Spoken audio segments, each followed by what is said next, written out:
What do you think of when someone says ketchup?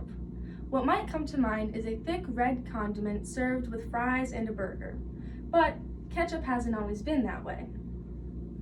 After spending some time researching ketchup, I discovered that it was initially made of fish entrails, meat byproducts, and soybeans.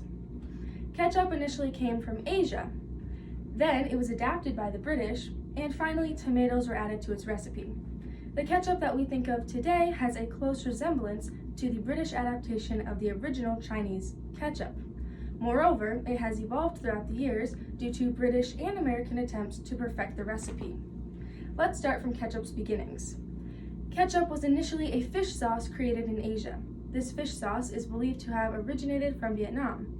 From there, it spread to southeastern China in about 300 BC.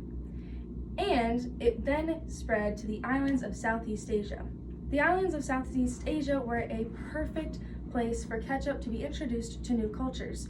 Due to the exploration and trade that was happening in the 16th and 17th centuries, ketchup was able to spread all the way to the United Kingdom.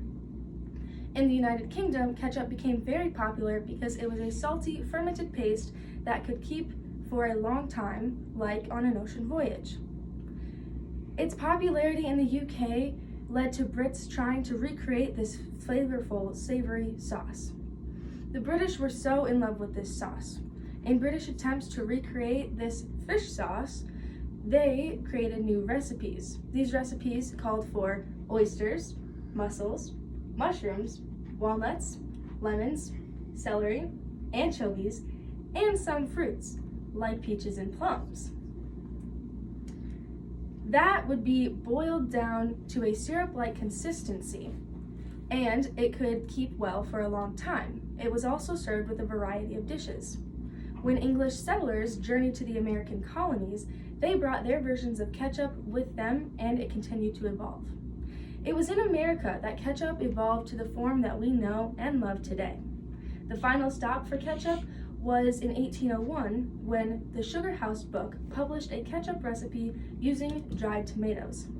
At first, many people were apprehensive about incorporating tomatoes into their food because when people would use lead pewter plates, acid from tomatoes would react with the lead and that would lead to food poisoning. This caused many people to not feel safe when eating raw tomatoes, but they would eat processed tomatoes. Then, in 1812, Philadelphia scientist James Meese developed another tomato-based ketchup recipe.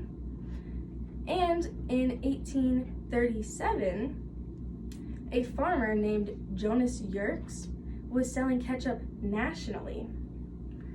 Then, in 1876, Heinz introduced their version of tomato-based ketchup. They also implemented the use of glass bottles so consumers could see what they were buying. In the early 1900s, the Food and Drug Administration banned a preservative that had been used in ketchup, and this led producers to switch to using ripe tomatoes, creating a thicker version of ketchup. Ketchup has spread across the globe, and it has evolved into what it is today. From its roots back in Asia in 300 BC, to its evolution in the United Kingdom in the 16th, 17th, and 18th centuries, and to its place in 97% of American homes, ketchup has changed immensely. In fact, about 10 billion ounces of ketchup are sold each year. That's about 3 bottles per person per year. So, pass the ketchup.